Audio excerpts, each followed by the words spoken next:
ఇంకో విషయం ఈ మధ్య కాలంలో ఎక్కువగా జరిగేది ఏంటంటే, బాధగా చాలా ఇబ్బందుల మధ్య పోతూ ఉన్నారు అనుకో, ఏం చేస్తారు?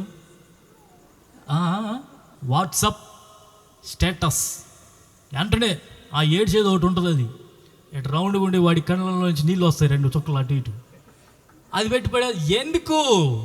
సోషల్ మీడియాలో ఎందుకు అది పోస్టింగ్లు అవసరమా? కుటుంబాలు అట్లనే కదా నాశనం అయిపోయేది, కుటుంబాలు అలాగనే కదా కూలిపోతూ ఉండేది. ఫేస్బుక్ ఇంకేందో ఉన్నాయి గ్రాములు, అన్ని గ్రాముల్లో ఏడ్చేదో లేకపోతే ఫీలింగ్ సాడ్. ఎవరికయ్యా ఆ ఫీలింగ్ సాడ్? ఏదో దేవుని పాదాలు చెందక పోయి, ప్రభు నా పరిస్థితి ఇలా ఉందని నువ్వు చెప్పుకుంటే దేవుడు బాగు చేయరా? దాని నుంచి నిన్ను విడిపించరా? అది చేయం. మనం ఏం చేస్తాం? వెంటనే స్టేటస్ పెట్టాలి. అంటే నీవు బాధగా ఉన్న విషయం అందరికీ తెలియాలి.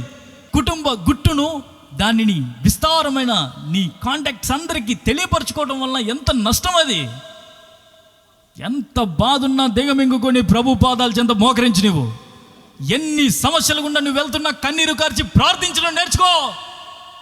ప్రభువు నీకు కలిగిన ప్రతి శ్రమ నుండి నిన్ను విడిపించబోతున్నారు.